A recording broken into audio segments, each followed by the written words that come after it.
ఈరోజు జగిత్యాల జిల్లాను గత 10 సంవత్సరాలలో మరి రాష్ట్రంలోనే అగ్రగామిగా నిలిపినటువంటి మా వెల్ఫేర్ మినిస్టర్ ఈశ్వరన్న గారు ఈరోజు జిల్లాలో ఉన్నటువంటి పరిస్థితి చూస్తే చాలా బాధాకరంగా ఉందమ్మా. ఎన్ని కేసులు వస్తున్నాయి, విష జ్వరాలు ప్రబలడం, అదేవిధంగా శానిటేషన్ కూడా బాగా లేకపోవడం, ఒక్కొక్క ఊరిలో దాదాపు ఇంటికి ఒక 2-3 కూడా జ్వరాలతోని బాధపడుతున్న సందర్భాలు చూసి వారికి మరి అప్పుడు ఒక మంత్రిగా ఉన్నప్పుడు ప్రతి గ్రామం ప్రతి వార్డు కూడా మరి పచ్చదనంతో పరిశుభ్రంగా ఉండి మరి ఎప్పటికప్పుడు మరి హెల్త్ డిపార్ట్మెంట్ తోటి కోఆర్డినేట్ చేసుకుంటూ మంత్రి ఈశ్వరన్న గారి ఆధ్వర్యంలో జగిత్యాల జిల్లా మరి ప్రతి దాంట్లో కూడా నెంబర్ 1గా నిలపడం జరిగింది.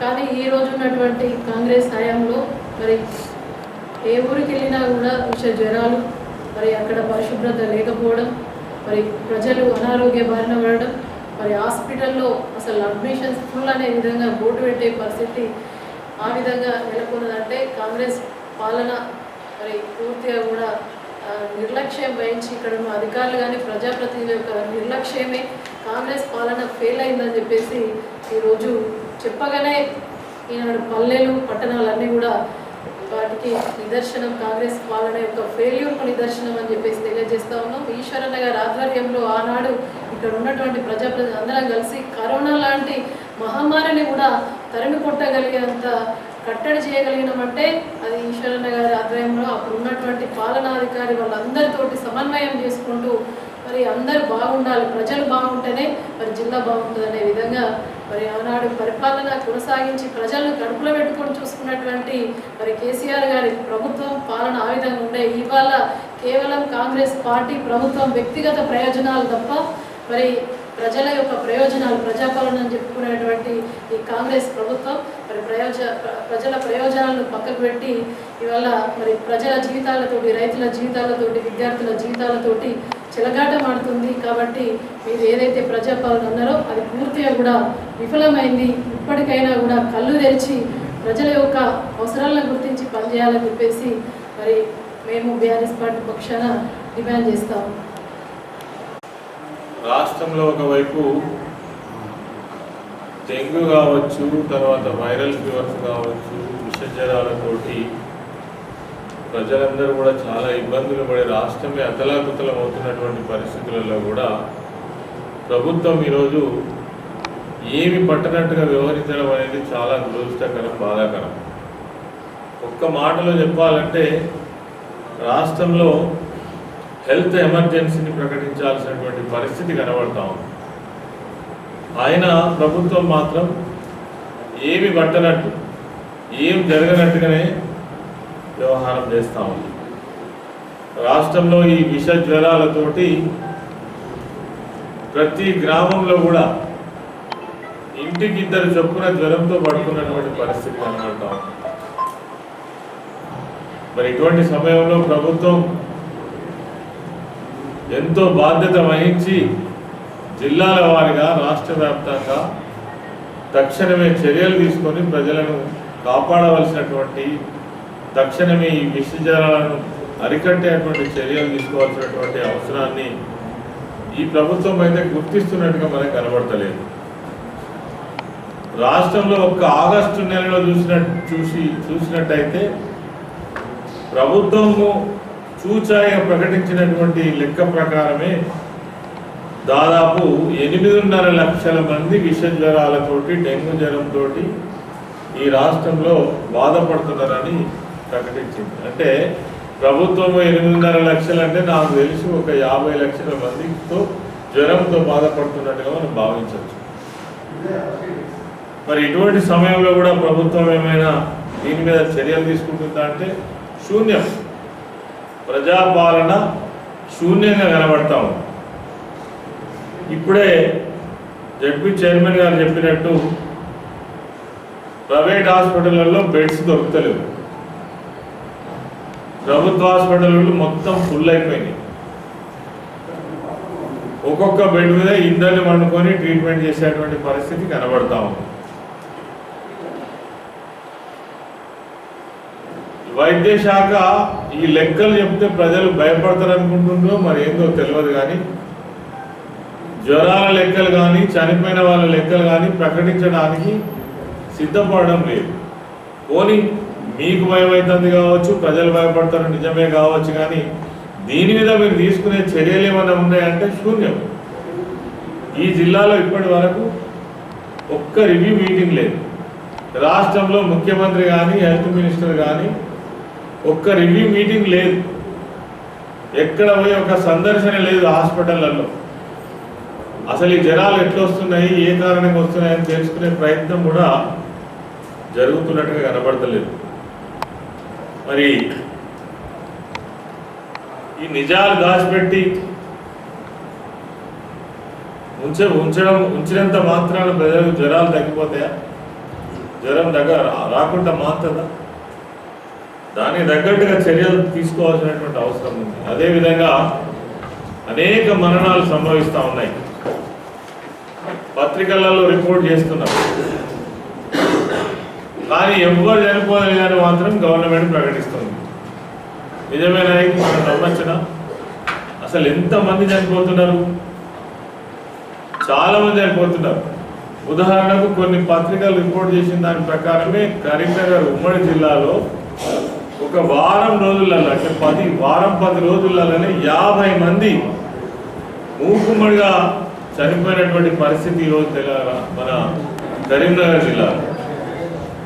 జగిత్యాలలో చూసినట్టయితే దాదాపుగా 50,000 మంది పైచిలకు డెంగ్యూ జ్వరంతో బాధపడుతున్నారు. 50,000 అంటే 3 అంతలు వేసుకోవచ్చు.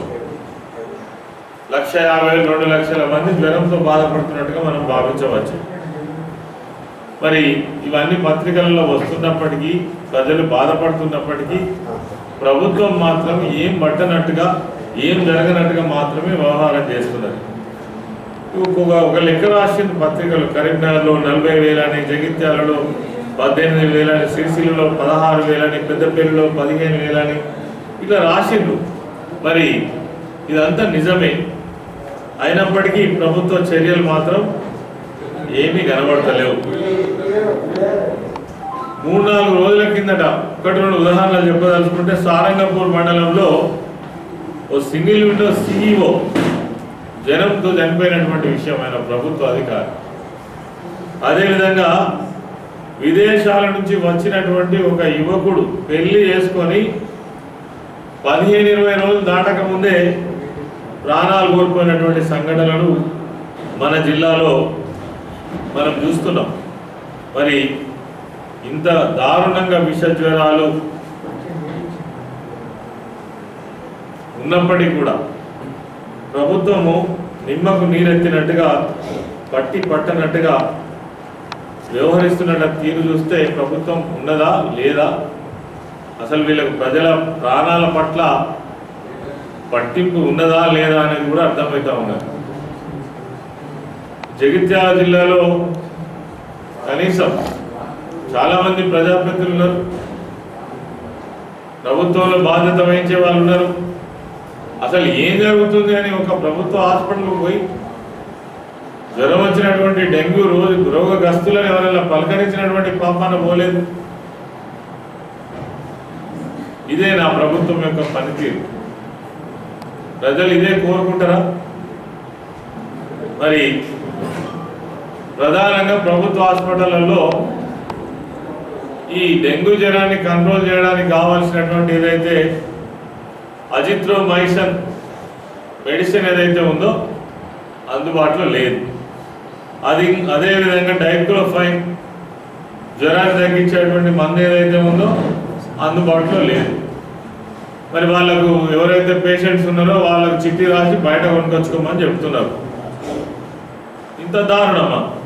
ఈ అజిత్రోమైసిన్ అనేటువంటిది ఈ విష జ్వరాలను కట్టడి చేసేటువంటి ఒక మంచి డ్రగ్. మరి ఇది స్టాక్ లేదు.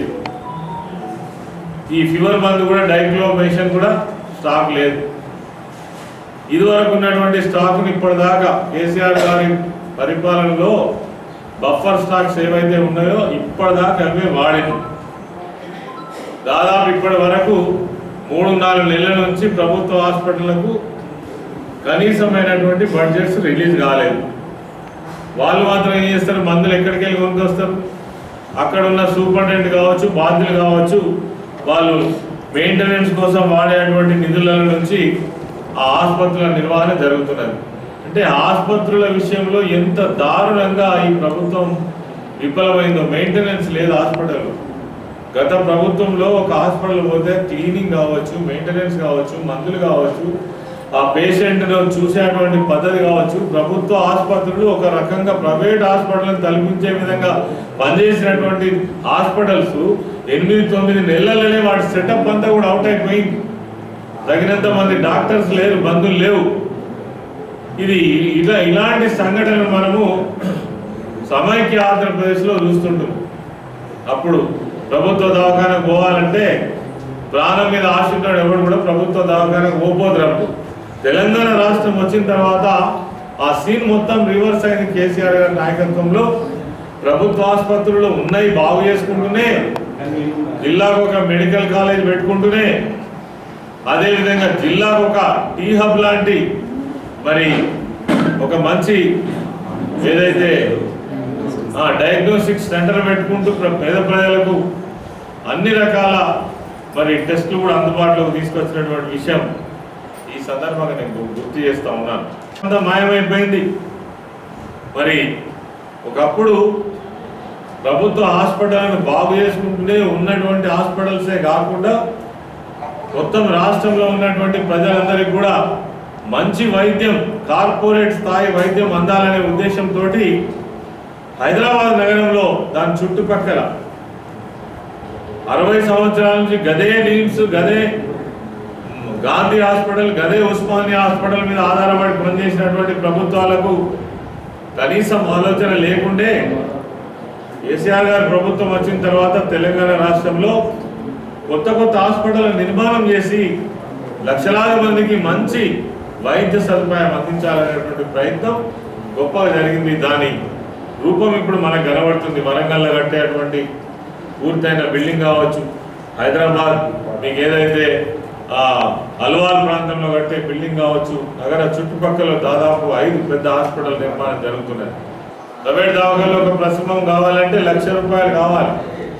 పేద కుటుంబానికి ఆనాడు ఫ్రీగా ప్రసవం చేయడమే కాకుండా కేసీఆర్ కిట్ ఇచ్చి, న్యూట్రిషన్ కిట్ ఇచ్చి, అంబులెన్స్ ఏర్పాటు చేసి, మన సొంత ఇంట్లో ఒక మా బిడ్డకి ఏ విధంగానైతే ప్రసవం అయితే మనం ఎంత జాగ్రత్తగా చూసుకుంటామో అంత జాగ్రత్తగా చూసుకున్నటువంటి పరిస్థితి గత ప్రభుత్వంలో ఉండే. మరి ఈనాడు అది కరువైపోయింది. సీన్ అంతా రివర్స్ అయిపోయింది.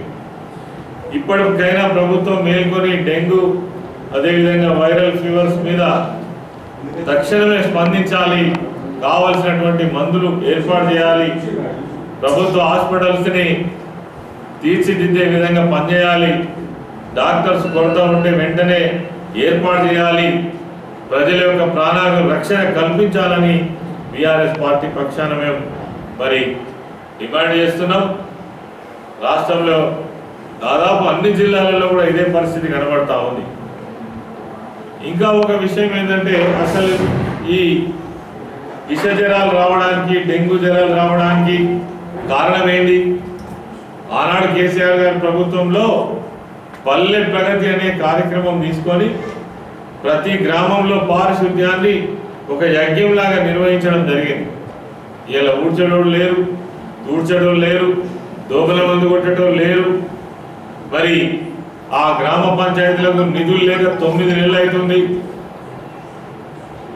వాళ్ళు పాపం అక్కడ ఉన్నటువంటి పంచాయతీ కార్యదర్శులు అదో ఇదో చేసి మెయింటైన్ చేస్తున్నారు. వాళ్ళు ఎంతకాలం చేస్తారు సొంత జేబులో డబ్బులు పెట్టుకొని? ఇది ప్రభుత్వ తీరా?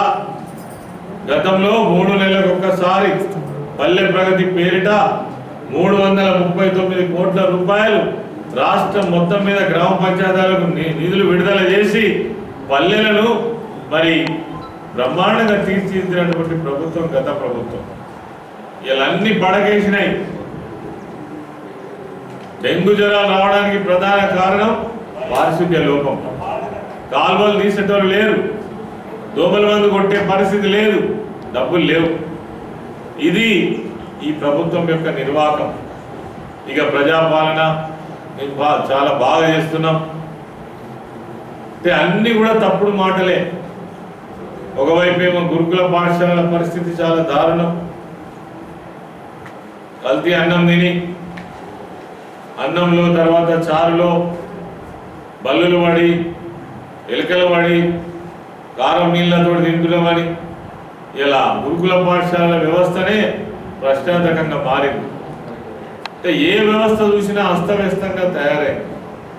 ఆనాడు మేము చెప్పినాం, కేసీఆర్ గారు అడగక ముందే అన్ని ప్రజల అవసరాలను గుర్తించి రైతాంగానికి ఏం కావాలి, విద్యా వ్యవస్థను ఎట్లా బాగా చేయాలి, వైద్య రంగాన్ని ఎంత మంచిగా ప్రజలకు అందుబాటులోకి తీసుకురావాలి, గ్రామీణ వ్యవస్థలో కావలసినటువంటి మౌలిక సౌకర్యాలు ఏ విధంగా ఏర్పాటు చేయాలి, ఇవన్నీ కూడా ప్రణాళికాబద్ధంగా తీసుకువస్తే మరి అడగందే అన్ని పెట్టినటువంటి నాయకుడు కేసీఆర్ గారు.